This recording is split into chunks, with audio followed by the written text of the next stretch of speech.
গুনাহ করলে ঈমান কমে, গুনাহ ছাড়লে ঈমান বাড়ে। ঈমানী শক্তি অর্জন করার অন্যতম একটি উপায় নাফরমানি ছেড়ে দেওয়া। কোন বান্দা যখন পাপ করে তার অন্তরের মধ্যে কালো দাগ পড়ে যায়। রাসূলুল্লাহ সাল্লাল্লাহু আলাইহি ওয়াসাল্লাম ইরশাদ করেন, ইন্নাল আবদা ইযা আযনাবা নুকিতাত ফি কলবিহি নুকতাতুন সাওদা। নিশ্চয়ই কোনো বান্দা যখন কোনো গুনাহ করে তার অন্তরের মধ্যে একটা কালো আবরণ পড়ে যায়। যখন সে গুনাহ থেকে ফিরে আসে, তওবা করে, গুনাহের আবরণটা সরে গিয়ে তার কলব আবার সাফ হয়ে যায়, স্বচ্ছ হয়ে যায়। যদি সে গুনাহটা বারবার করে তাহলে তার অন্তরের উপর গুনাহের আবরণটা বাড়তে থাকে, বাড়তে বাড়তে এক পর্যায়ে অন্তরকে ঢেকে ফেলে। এটাকেই কোরআনে বলা হয়েছে রন। রন মানে হলো মরিচা। সূরা মুতাফফিফিনে আল্লাহ বলেন, কাল্লা বাল রানা আলা কুলুবিহিম মা কানু ইয়াকসিবুন। তাদের কৃতকর্মের কারণে তাদের অন্তরের উপর মরিচা পড়ে গেছে। গুনাহ করতে করতে যখন গুনাহের আবরণ যখন কলবের উপর পড়ে যায়, তখনই এটাকে বলা হয় মরিচা। মরিচায় ঢেকে পড়ে যাওয়া কলব নিয়ে রবের কাছে গেলে রব তাদের থেকে আড়াল হয়ে যাবে, রহমতের দৃষ্টি দিবে না। বলি নাউজুবিল্লাহ। তাহলে আমাদের বিপর্যয় থেকে উত্তরণের এক নম্বর উপায় ঈমানী শক্তি অর্জন করা। ঈমানী শক্তি অর্জন করার অন্যতম আরেকটি উপায় হলো কোরআন তেলাওয়াত করা। সূরা আনফালের 2 নম্বর আয়াতে আল্লাহ তাআলা বলেন, ওয়া ইযা তুলিয়াত আলাইহিম আয়াতুহু যাদাতহুম ঈমানা। যখন মুমিনদের সামনে কোরআন তেলাওয়াত করা হয়, কোরআনের আয়াত যখন পড়ে শোনানো হয়, তখন ওই আয়াত তাদের ঈমান আরো বাড়ায় দেয়, বৃদ্ধি করে দেয়। তাহলে বর্তমান বিপর্যয় থেকে উত্তরণের এক নম্বর উপায় ঈমানী শক্তি অর্জন করা। ঈমানী শক্তি কিভাবে কমে যায়? নাফরমানির কারণে। নাফরমানি মৌলিকভাবে 2 প্রকার, তারকুল মা'মুর ও ফি'লুল মাহজুর। 1 নম্বর আল্লাহর আদেশকৃত বিষয়গুলা বর্জন করা পাপ। 2 নম্বর নিষিদ্ধ বিষয়গুলো করা পাপ। পালনীয় বিষয়গুলা ছেড়ে দেওয়া পাপ, বর্জনীয় বিষয়গুলা করা পাপ। এই হলো পাপ মৌলিকভাবে 2 প্রকার। পালনীয় বিষয়গুলো ছেড়ে দেওয়া পাপ, বর্জনীয় বিষয়গুলো করা পাপ। যেমন সূরা বাকারায় আল্লাহ তাআলা ইরশাদ করেন, ওয়া আকিমুস সালাতা ওয়া আতুজ যাকাত। তোমরা নামাজ কায়েম করো, যাকাত আদায় করো। এগুলো পালনীয় বিষয়, এগুলো বর্জন করা পাপ। সূরাতুল হজ ৭৭ নম্বর আয়াতে আল্লাহ বলেন, ইয়া আইয়ুহাল্লাযীনা আমানুরকাউ ওয়াসজুদু ওয়া'বুদু রাব্বাকুম ওয়াফআলুল খায়র। হে ঈমানদারগণ, তোমরা রুকু করো, সিজদা করো, তোমাদের রবের ইবাদত করো, ভালো কাজ করো। লাআল্লাকুম তুফলিহুন, যাতে তোমরা সফল হও। আল্লাহ তাআলা রুকু করার আদেশ করেছেন, সিজদা করার আদেশ করেছেন, ইবাদত করার আদেশ করেছেন, ভালো কাজ করার আদেশ করেছেন। এগুলো পালনীয়, এগুলো বর্জন করা পাপ। আর বর্জনীয়গুলো করা পাপ। যেমন সূরা আলী ইমরানের 131 নম্বর আয়াতে আল্লাহ বলেন, ইয়া আইয়ুহাল্লাযীনা আমানু লা তাকুলুর রিবা, হে ঈমানদারগণ তোমরা সুদ খেও না। আল্লাহ তাআলা সুদ খাইতে নিষেধ করেছেন। তাহলে এই নিষেধটা করা পাপ, আদেশগুলা ছাড়া পাপ আর নিষেধগুলা করা পাপ।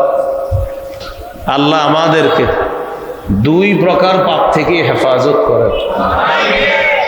নিষিদ্ধ পাপ চার প্রকার। এক নম্বর আদ-দুনুবুল মালাকিয়া, আল্লাহর সাথে সম্পর্কিত কিছু সিফাত মাখলুকের মধ্যে দাবি করা পাপ। যেমন রুবুবিয়ত বা লালন পালন করার সিফাত হলো আল্লাহর, মাখলুক যদি দাবি করে সে রব, এটা নিষেধ, এটা পাপ। যেমন ফেরাউন দাবি করেছে আনা রব্বুকুমুল আলা, আমি তোমাদের সবচেয়ে সম্মানিত, সবচেয়ে মহান, সবচেয়ে উঁচু রব। বলি নাউজুবিল্লাহ। বলেন তো লালন পালন করার সিফাত কার? খালেকের এই সিফাত মাখলুক দাবি করা এটা নিষেধ, এটা পাপ। হাদিসে কুদসির মধ্যে আল্লাহ বলেন আল কিবরিয়া উরিদাই, অহংকার বরত্ব আমার চাদর। আমার চাদর নিয়ে তোমরা টানাটানি করবা না। বরত্ব হলো আল্লাহর চাদর। মাখলুক যদি এটা নিয়ে টানাটানি করে এটা মাখলুকের জন্য পাপ, এটা নিষেধ। এই হলো এক নম্বর পাপ। দুই নম্বর নিষিদ্ধ পাপ আয-যুনুবুশ শাইতানিয়া, শয়তানের সাথে সম্পর্কিত পাপ। যেমন হাসাদ বা হিংসা করা। সর্বপ্রথম হিংসা করেছে ইবলিস। হিংসা করা ইবলিসের কাজ, মানুষ এটা করা এটা পাপ। রাসূলুল্লাহ সাল্লাল্লাহু আলাইহি সাল্লাম বলেন ইয়াকুম আল হাসাদ ফাইন্নাল হাসাদা ইয়াকুলুল হাসানাত কামা তাকুলুন নারুল হাতাব। তোমরা হিংসা থেকে বাঁচো। হিংসা এমন একটা গর্হিত অপরাধ, আগুন যেমন কাঠকে ভস্ম করে দেয়, খেয়ে ফেলে, হিংসা নেক আমলকে নষ্ট করে দেয়, খেয়ে ফেলে বরবাদ করে দেয়। একটা হলো আল্লাহর সাথে সম্পর্কিত সিফাত, মাখলুক দাবি করা পাপ। আরেকটা হলো ইবলিসের বৈশিষ্ট্য, এটা মানুষের মধ্যে আনা পাপ। তিন নম্বর আদ-দুনুবুস সাবঈয়া, জুলুম করা, নির্যাতন করা, দুর্বলের উপর আক্রমণ করা পাপ। দখলদারি করা, চাঁদাবাজি করা পাপ, নিষিদ্ধ। লেনদেন করার সময় ইচ্ছা করে কাউকে একটা জাল নোট আপনি দিয়ে দেওয়া, এটা নিষিদ্ধ, এটা পাপ। ক্রেতাকে 1 কেজি আপেল দেওয়ার সময় ধোঁকা দিয়ে একটা আপেল কম দিয়ে দেওয়া, এটা নিষিদ্ধ, এটা পাপ। যে কোনো জিনিস অন্যায়ভাবে উল্টাভাবে করা এটা পাপ। মানুষকে এইভাবে কষ্ট দেওয়া এটা পাপ, এটা নিষেধ। 4 নাম্বার আদ-দুনুবুল বাহিমিয়া, পশু সুলভ কিছু আচরণ আছে, এগুলা মাখলুকের মধ্যে আনা পাপ। কুকুর রাস্তাঘাটে একটা কর্ম করে ফেলে, সবার সামনে এই কর্মটা করে, এটা মানুষ করা, এটাকে বলা হয় ব্যভিচার, জিনা। এই ব্যভিচার আর জিনা এটা কোরআনের ভাষা, ইসলামের ভাষা, এটা অন্যায়, এটা শাস্তিযোগ্য অপরাধ। কিন্তু আমাদের দেশের একদল নারী ইসলাম সম্পর্কে অজ্ঞ, যারা একটা আইন পাশ করার জন্য চেষ্টা করেছিল। সে আইনটা হলো শ্রম অধিকার আইনে যৌন শ্রমিকদের যারা আছে, যৌন শ্রমিকদেরকে শ্রম অধিকার আইনে শ্রমিকের মর্যাদা দেওয়া। যৌন কর্মকে শ্রম বলা মানে হলো ব্যভিচারের বৈধতা দেওয়ার চেষ্টা করা। মানুষকে ব্যভিচারী বানিয়ে ব্যভিচারের নামে এটাকে শ্রমিক বলা মানে হলো মানুষকে হাইওয়ান, জানোয়ার বানানোর চেষ্টা করা, যা সূরা নূরের 2 নম্বর আয়াতের সরাসরি বিরোধী। আল্লাহ তাআলা বলেন আয-যানিয়াতু ওয়াজ-যানি ফাজলিদু কুল্লা ওয়াহিদিম মিনহুমা মিআতা জাল্লা। ব্যভিচারিণী নারী, ব্যভিচারী পুরুষ, তারা যদি অবিবাহিত হয় তাদেরকে 100 বেত্রাঘাত করা হবে। ব্যভিচারিণী নারী আর ব্যভিচারী পুরুষ তারা যদি বিবাহিত হয় তাদেরকে পাথর মেরে হত্যা করা হবে। এটা কোরআনের আইন। এই আইনের বিরোধিতা করা মানে হলো কোরআনের বিরোধিতা করা। পশু সুলভ আচরণ মানুষের মধ্যে আনা এটা পাপ, এটা অন্যায়। পশুদের কিছু কাজ আছে এটা পশুর জন্য পাপ না, কিন্তু মানুষের জন্য পাপ। যেমন পশু রাতের বেলা খায়, মানুষও খায়, ঠিক আছে, পশুর জন্য খাওয়া বৈধ, মানুষের জন্য খাওয়া বৈধ। পশু রাতের বেলা এশার নামাজ না পড়ে ঘুমায়, মানুষও এশা না পড়ে ঘুমায়, কি হলো এটা? মানুষের জন্য কি হবে? পশু এশা না পড়ে ঘুমায়, মানুষও এশা না পড়ে ঘুমায়, তো মানুষের জন্য এশা না পড়াটা কি? পশু ফজর পড়ে না, মানুষও ফজর পড়ে না, তো ফজর না পড়া মানুষের জন্য কি? পশু 10টা 11টায় 8টা 9টায় উঠা হাম্বা হাম্বা বলে মালিককে বুঝায় পানি লাগবে, আধার লাগবে। মানুষও 8টা 9টায় উঠা মারে ডাকে, বিবিরে ডাইকা 12টা রাস্তার ব্যবস্থা করতে চায়। পশুও খাইলো রাতে, এশা পড়ল না। পশু সকালে উঠলো, ফজর পড়ল না। আপনিও খাইলেন, এশা পড়লেন না। আপনিও সকালে উঠলেন, ফজর পড়ল না। তো পশু আর আপনার মাঝে পার্থক্য হলো কোথায়? এই জন্য পশুদের কিছু আচরণ এগুলো মানুষের মধ্যে আনা, এগুলো পাপ, এগুলো অন্যায়, এগুলো গর্হিত অপরাধ। আল্লাহ আমাদেরকে এই পাপ থেকে হেফাজত করেন। বড় ছোট হিসাবে পাপ 2 প্রকার, একটা হলো কবিরা গুনাহ, আরেকটা হলো সগীরা গুনাহ। সূরা নিসার 31 নম্বর আয়াতে আল্লাহ বলেন, ইন তাজতানিবু কাবাইরা মা তুনহাউনা আন নুকাফির আনকুম সাইয়্যাতিকুম ওয়া নুদখিলকুম মুদখালান কারীমা। যদি তোমরা কবিরা গুনাহ থেকে বাঁচো, আমি আল্লাহ তোমাদের সগীরা গুনাহগুলো মাফ করে দেব। মৃত্যুর পর সম্মানের জায়গা জান্নাতে তোমাদেরকে প্রবেশ করাবো। এগুলা হলো ছোট পাপ, বড় পাপ। কোরআন থেকে জানলাম আল্লাহ বলছে যদি কবিরা থেকে বাঁচো সগীরা মাফ করব। তার মানে গুনাহ কবিরাও আছে, গুনাহ সগীরা আছে। তাহলে গুনাহ মৌলিকভাবে 2 প্রকার। পালনীয় বিষয়গুলা ছেড়ে দেওয়া পাপ, বর্জনীয় বিষয়গুলা করা পাপ। নিষিদ্ধ পাপ বা বর্জনীয় পাপ মৌলিকভাবে 4 প্রকার। আল্লাহর সাথে সম্পর্কিত সিফাত মাখলুক দাবি করা পাপ, এটা নিষেধ। ইবলিসের বৈশিষ্ট্য মানুষের মধ্যে আনা পাপ, এটা নিষেধ। জুলুম নির্যাতন করা এটা পাপ, এটা নিষেধ। 4 নাম্বার, পশু সুলভ কোনো আচরণ মানুষের মধ্যে আনা, এগুলা পাপ, এগুলা নিষেধ। ছোট বড় হিসাবে পাপ 2 প্রকার, একটা কবিরা গুনাহ আর একটা সগীরা গুনাহ।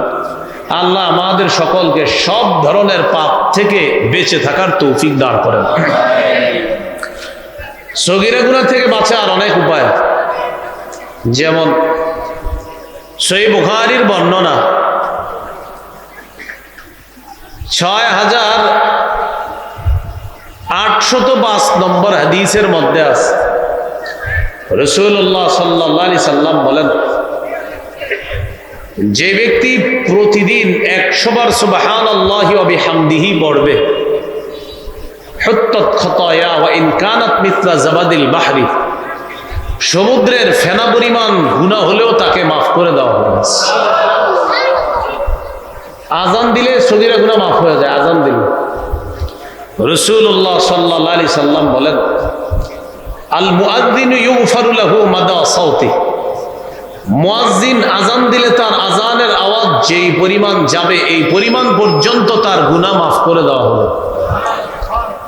ওয়া ইয়াশহাদু লাহু কুল্লু রাতাবিন ওয়া ইয়াবিস, মুয়াজ্জিনের আজানের আওয়াজ যত শুকনা যত ভিজা আল্লাহর সৃষ্টির উপর দিয়ে গেছে, সবাই কিয়ামতের ময়দানে মুয়াজ্জিনের পক্ষে আল্লাহর কাছে সাক্ষী দিবে।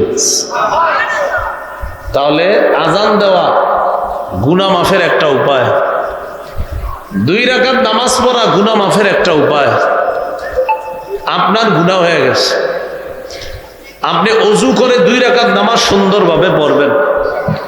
রাসূলুল্লাহ সাল্লাল্লাহু আলাইহি সাল্লাম বলেন, মা মিন আবদিন আযনাবা যামবান, কোন ব্যক্তির যদি গুনাহ হয়ে যায়, গুনাহ হয়ে যাওয়ার পর সুম্মা তাওয়াদ্দা, অতঃপর এই লোকটা ওযু করে, সুন্দরভাবে ওযু করার পর সাল্লা রাকাতাইন, 2 রাকাত নামাজ পড়ে।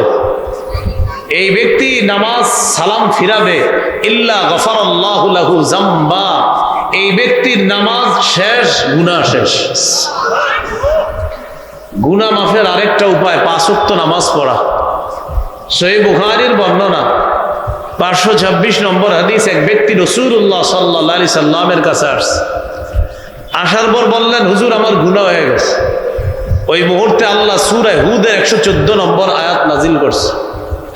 ওই আয়াতে আল্লাহ বলেন, ওয়া আকিমিস সালাতা তারাফাইন নাহারি ওয়া যুলাফাম মিনাল লাইল, তুমি দিনের 2 প্রান্তে সালাত কায়েম করো, রাতের কিছু অংশে, এর মানে 5 ওয়াক্ত নামাজ পড়ো।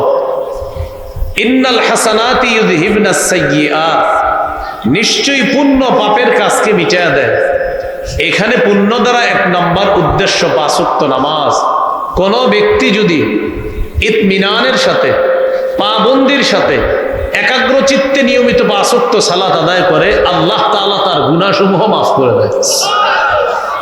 রাসূলুল্লাহ সাল্লাল্লাহু আলাইহি সাল্লাম বলেন, তোমাদের কারো বাড়ির সামনে একটা পুকুর আছে, ওই পুকুরে বাড়ির মালিক দৈনিক 5 বার গোসল করে। আচ্ছা বলো তো তোমরা, ওই ব্যক্তির শরীরে কি কোনো নাপাক থাকবে, কোনো ময়লা থাকবে? সাহাবীরা বললেন, হুজুর তার শরীরে কোনো ময়লা অবশিষ্ট থাকবে না। রাসূলুল্লাহ সাল্লাল্লাহু আলাইহি সাল্লাম বললেন, ফাযালিকা মিসলুস সালাওয়াতিল খামস ইয়ামহুল্লাহু বিহিন্নাল খাতায়া। কোন ব্যক্তি দৈনিক তার বাড়ির সামনে এক পুকুরে দৈনিক 5 বার গোসল করলে যেমন তার শরীরে কোনো ময়লা অবশিষ্ট থাকে না, কোন ব্যক্তি দৈনিক 5 ওয়াক্ত সালাত আদায় করলে আল্লাহ তাআলা তার জিন্দেগীর গুনাহগুলা ধুয়ে মুছে সাফ করে দেয়। এই জন্য আমরা সবাই একটা কথা বলি, বলেন হাজারো ব্যস্ততার মাঝে, সবাই বলেন, আবার হাজারো ব্যস্ততার মাঝে একটি কাজ সর্বাধিক গুরুত্ব দিব, নামাজ। হাজারো ব্যস্ততার মাঝে একটি কাজ সবচেয়ে গুরুত্ব দিব, এটা কি? নামাজ। ছাত্র ভাই যারা আছেন, স্কুল কলেজ ইউনিভার্সিটি মাদ্রাসার ছাত্র যারা, বিশেষ করে জেনারেল লাইনে যারা আছি আমরা, মাদ্রাসায় তো তারা নামাজের পরিবেশেই থাকে। আপনার পড়ার টেবিলের সামনে এটা লিখে রাখবেন, হাজারো ব্যস্ততার মাঝে আমার রবের স্মরণে যে সালাত আদায়, এই সর্বাধিক গুরুত্ব দিব নামাজ। অফিস আদালতে যারা চাকরি করেন, চেয়ারে বসে, আপনার ওই চেয়ারে বসার সামনের যে জায়গাটা, সেখানে লিখে রাখেন, হাজারো ব্যস্ততার মাঝে একটি কাজ সর্বাধিক গুরুত্ব দিতে হবে, সেটা নামাজ। এই কথাটা আপনি লিখে রাখেন, যেন এই কাজটা আমাদের কখনো ভুল না হয়। আল্লাহ আমাদেরকে কথাগুলো মনে রাখার তৌফিক দান করেন। আজকের এশার নামাজ ইউটিউবার ভাই, মাইকম্যান ভাই যারা আছেন, সবাই পড়েছেন, পড়ে নেবেন। মাইকে কাজ না থাকলে এখনই গিয়ে পড়ে নিতে পারেন। আমি বাস্তবে অন্তর থেকে বলছি, আপনার মাইকের কারণে আপনার উপর নামাজ মাফ হয় নেই। ইউটিউবার ভাই যারা আছেন, এটার কারণে আপনাদের উপর নামাজ মাফ হয় নেই। হাতে পায়ে ধরে বলতে পারি, আপনারা এখানে আসলে আমি পায়ে ধরবো, নামাজ পড়ে নিন, আল্লাহর হস্তে নামাজ পড়ে নিন। আল্লাহ আমাদের সকলকে কথাগুলো মনে রাখার তৌফিক দান করেন। মূল আলোচনায় চলে আসে। বর্তমান পরিস্থিতি থেকে আমাদের উত্তরণের কি উপায়? 1 নম্বর উপায়, ঈমানি শক্তি অর্জন করা। ঈমানি শক্তি কেন কমে যায়? নাফরমানির কারণে। নাফরমানি আমরা জানলাম অনেকগুলা প্রকার, লম্বা আলোচনা আমাদের হয়েছে। আল্লাহ আমাদেরকে নাফরমানি ছেড়ে দিয়ে ঈমানি শক্তি যেন আমরা বাড়াতে পারি, আল্লাহ তৌফিক দান করেন। ঈমানি শক্তি যদি বেড়ে যায়, সংখ্যায় যদি আমরা কম হই, ওই দলের সাথে আল্লাহর ওয়াদা আছে, সুবহানাল্লাহ। ঈমান যদি মজবুত হয়, ওই দল যদি ছোট হয়, ওই দলের সাথে আল্লাহর ওয়াদা আছে। আল্লাহ তাআলা পবিত্র কোরআনে বলেন, কাম মিন ফিআতিন কালিলাতিন গালাবাত ফিআতান কাসীরাতাম বিইজনিল্লাহ। কত ছোট দল ঈমানি শক্তির কারণে আল্লাহর হুকুমে কত বড় দলকে পরাজিত করে দিয়েছে। যারা নিয়মিত আলোচনা শুনেন, আমার আলোচনা যদি শুনে থাকেন, আমার একটা আলোচনা আছে তালুত, জালুত, দাউদ সম্পর্কে একটা আলোচনা। 2 নম্বর পারার 19 নম্বর পৃষ্ঠা আলোচনাটা শুরু হয়েছে। 20 নম্বর পৃষ্ঠায় গিয়ে আলোচনাটা শেষ হয়েছে। সেখানে বাদশাহ তালুতের সাথে একদল ইমানদার রওনা করছে জালেম জালুতের সাথে লড়াই করার জন্য। অনেক বড় একটা দল রওনা করছে। যাইতে যাইতে তারা বিভিন্ন জায়গায় পরীক্ষা দিতে হয়েছে। ওই পরীক্ষায় সর্বশেষ ছোট্ট একটা দল টিকে আছে, মুজাহিদ বাহিনী। প্রথমে রওনা করছে বড় দল, পরীক্ষা হয়েছে, পরীক্ষায় টিকছে কতটুক ছোট্ট একটা দল। তো ছোট্ট দল টিকার পর নিজেরা নিজেরা বলা বলি করতে লাগলো, এই ছোট্ট বাহিনী জালুত বাহিনীর সাথে পারবো না। তখন তাদের মধ্যে ইমানি শক্তিতে বলিয়ান একদল বললেন, কাম মিন ফিআতিন কালিলাতিন গালাবাত ফিআতান কাসীরাতাম বিইذনিল্লাহ। পেরেশানির কিছু নাই, চিন্তার কিছু নাই। আমরা যদিও সংখ্যায় কম, কিন্তু ইমানি শক্তির কারণে আল্লাহর হুকুমে আল্লাহ তাআলা যদি চায় কত ছোট দল কত বড় দলকেও পরাজিত করবে।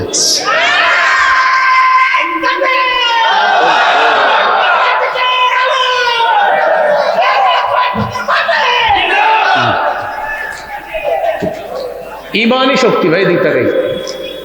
তাহলে একটু মনে রাখবেন, ইমানি শক্তি, ইমান যদি মজবুত থাকে এটার সাথে আল্লাহর ওয়াদা আছে। দল বড় ছোট এটা বিষয় না, তো মজবুত ইমান, এই ইমান ওয়ালাদের দল যদি ছোট হয়, 313 জনের বাহিনীও যদি হয়, 70টা ওট, 8টা তরবারি আর 2টা ঘোড়া নিয়ে 1000 সশস্ত্র বাহিনীকে হারায়া দিছে মাত্র 313 জন।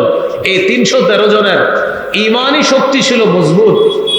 ওট ছিল মাত্র 70টা, ঘোড়া ছিল মাত্র 2টা, তরবারি ছিল মাত্র 8টা। এই মাত্র 313 জনের বাহিনী সশস্ত্র 1000 বাহিনীকে আল্লাহর হুকুমে হারায়া দিছে। এখান থেকে আমরা বুঝলাম দল ছোট হোক এটার সাথে আল্লাহর ওয়াদা আছে যদি ইমানি শক্তি থাকে। খালিদ ইবনুল ওয়ালিদ রাদিয়াল্লাহু তাআলা, তার সাথে মাত্র 60 জন। এই 60 জন 60,000-এর বিরুদ্ধে আল্লাহ বিজয় দান করছে। আল্লাহ আমাদের সকলকে ইমানি শক্তি বাড়ানোর তৌফিক দান করেন। ইমাম বুখারী রহমতুল্লাহ আলাইহি তার কিতাবের মধ্যে একটা অধ্যায় এনেছেন, একটা শিরোনাম তৈরি করেছেন, আল ঈমান ইয়াজিদু ওয়া ইয়ানকুস, ঈমান বাড়ে ঈমান কমে। ইমাম বুখারী বুঝাইতে চায় ঈমান বাড়ে ঈমান কমে, এর মানে ঈমান কমে এ কথাও প্রমাণিত, ঈমান বাড়ে এ কথাও প্রমাণিত। বাকি আমরা চিহ্নিত করলাম নাফরমানির কারণে আমাদের ঈমান প্রতিনিয়ত কমে যাচ্ছে। এখন ঈমানি শক্তি বাড়াতে হবে। বিশেষ করে মুসলমানের মধ্যে প্রায় 95% মুসলমান যদি বলতে পারেন, সবার কাছে গুনাহ করার মতো যন্ত্র সবার পকেটে পকেটে আছে, সবার পকেটে পকেটে আছে। চাইলেই মুহূর্তের মধ্যে মুসলমান গুনাহ করতে পারে। এই গুনাহের যন্ত্র আমাদের কাছে তুলে দেওয়া, এটা অন্যতম একটা ষড়যন্ত্র হলো আমাদেরকে ইমানি শক্তিতে দুর্বল করে দেওয়া। বেঈমান এই জায়গায় সফল, যারা আমাদেরকে এই গুনাহের মাধ্যমগুলো উঠিয়ে দিচ্ছে। একটা হলো যারা গুনাহ করে না, মাশাআল্লাহ অনেক ভালো, কিন্তু যারা গুনাহ করতেছে তাদের নিয়মিত ইমানি শক্তি কমতেছে। এই জন্য দেখেন আমাদের দেশে 90% বেশি মুসলমান। এরপরে আমরা বলি এদেশে ইসলামী হুকুমত কেন কায়েম হয় না? এদেশের আইন ব্যবস্থা, বিচার ব্যবস্থা, পার্লামেন্ট কেন ইসলামী অনুশাসন অনুযায়ী কেন চলছে না? এটার উত্তর হলো আমাদের দেশের 90% বেশি মুসলমান, একথা সত্য, তবে বেশিরভাগ ইসলাম প্রিয় না, একথাও সত্য। কি বললাম? এই বাংলাটা একটু মনে রাখেন, আমাদের দেশে মুসলমান বেশি কিন্তু ইসলাম প্রিয় না। কি প্রিয় না? যেমন একটু বুঝাই দিই, ভাই আপনি কি মুসলমান? কয় জি। আচ্ছা, একটা ব্যক্তির হাত কাটা হবে একটা অপরাধের কারণে, আপনি কি বলেন? এটা হোক চান কিনা? হুজুর কি বললেন, একটা মানুষের হাত কেটে নেবেন? তো বলে আল্লাহ কোরআনে বলছে চুরি করলে হাত কেটে যেতে। না না, হাত কাটা এটা তো ঠিক না। তাহলে আপনারা মুসলমান, এই যে আপনি ইসলাম প্রিয় না। আপনি মাত্র বললেন আপনার নাম আব্দুর রহমান, যে বললাম হাত কাটা হোক চুরি করলে এটা চান? বললেন কি না না, একটা মানুষের হাত কেটে ফেলবে, এটা কোনো কথা? আপনি মুসলমান, ইসলাম প্রিয় না। আপনাকে বলা হলো সূরা নূরের 2 নম্বর আয়াতে আছে, বিবাহিত নারী বিবাহিত পুরুষ তারা ব্যভিচার করলে পাথর মেরে হত্যা করা হবে। এই আইন কার্যকর করা হলে হাজারো ধর্ষক ভালো হয়ে যাবে, হাজারো অন্যায় সম্পর্কে যারা জড়িয়ে আছে, পরকীয়ায় যারা জড়িয়ে আছে, এই আইন বাস্তবায়ন হলে সবাই একদিনে ভালো হয়ে যাবে। যখন বলা হলো ভাই তাদেরকে পাথর মেরে হত্যা করা হবে, এই আইন আপনি চান? আপনার নাম আব্দুর রহমান, আব্দুর রহিম, আপনি বললেন না না, একটা মানুষকে মেরে ফেলা হবে, এটা কোনো কথা? এই যে আপনি মুসলমান কিন্তু আপনি ইসলাম প্রিয় না। এজন্য আমি এটা সহজে জবাব দিই, এই দেশে এত মুসলমান হুজুর, তো ইসলামী হুকুমত কেন কায়েম হচ্ছে না? ওই যে বললাম মুসলমান বেশি কিন্তু ইসলাম প্রিয় না। এইখানে আমরা যারা আছি এই সামিয়ানার নিচে, আমি যদি এখন আপনাদেরকে হাত তুলে ওয়াদাও করাই, কোরআন প্রত্যেকের হাতে দিয়েও যদি ওয়াদা করাই, বাহিরে গিয়েই ওয়াদা ভঙ্গ করবেন। আমাদের মধ্যেই খেয়ারত হবে, আমাদের মধ্যেই। যদি বলি ভাই আগামীতে আমরা যার সমর্থন করব তার সমর্থনটা আমার সাক্ষী, আমি যার সমর্থন করব তার সমর্থন করাটা আমার জন্য সুপারিশ, আমি যার সমর্থন করব এর মানে হলো আমি গরিব মানুষের প্রতিনিধিত্বের অথরিটি তাকে দান করলাম, আমি যার সমর্থন করব এর মানে আমি তার পক্ষে আমার একটা আমানত আমি রাখলাম। এই চারটা বিষয় যদি আপনাদেরকে আমি শিখাই, খাওয়াই, একদম যদি পেটেও ঢুকাইয়া দিই যে ভাই কাউকে সমর্থন করা মানে তাকে সাক্ষী দেওয়া, কাউকে সমর্থন করা মানে তার পক্ষে সুপারিশ করা, কাউকে সমর্থন করা মানে তাকে হাজারো খেটে খাওয়া মানুষের প্রতিনিধিত্বের অথরিটি প্রদান করা, কাউকে সমর্থন করা মানে আপনার একটা আমানত তার পক্ষে দেওয়া। এটা যদি হাজারো বুঝাই, বুঝানোর পর বলবেন হুজুর ঠিকই তো, আমি কোনো খারাপ মানুষের পক্ষে সাক্ষী দিব না, আমি কোনো খারাপ মানুষের পক্ষে সুপারিশ করব না, আমি কোনো খারাপ মানুষকে প্রতিনিধি বানাবো না, আমি কোনো খারাপ মানুষের পক্ষে আমার আমানত রাখবো না। এইখানে ওয়াদাও করছেন, বাহিরে যাওয়ার পর 500 টাকার কাছে সব শেষ। তাহলে এতগুলা মানুষ ওয়াদা করার পরেও, মনে করেন এই যে সবগুলো মানুষ ওয়াদা করলেন, এই ওয়াদা করার পরেও আমরা দুইজন এই জায়গায় একটা নির্বাচন করি, দুইজনে, উনি এক পার্টি আমি আরেক পার্টি, কথার কথা, আমি হলাম খারাপ মানুষ, উনি হলো ভালো মানুষ, ঠিকই আপনারা আমার সমর্থন করবেন। এই জায়গায় আমি বললাম না মুসলমান ইসলাম প্রিয় না। আল্লাহ আমাদেরকে, আমার এই বাংলাটা খুব গবেষণা করবেন, আমরা মুসলমান ইসলাম প্রিয় না এটা গবেষণা করবেন, বালিশে মাথা লাগাবেন আর এই কথা চিন্তা করে আগামীতে সিদ্ধান্ত নেবেন।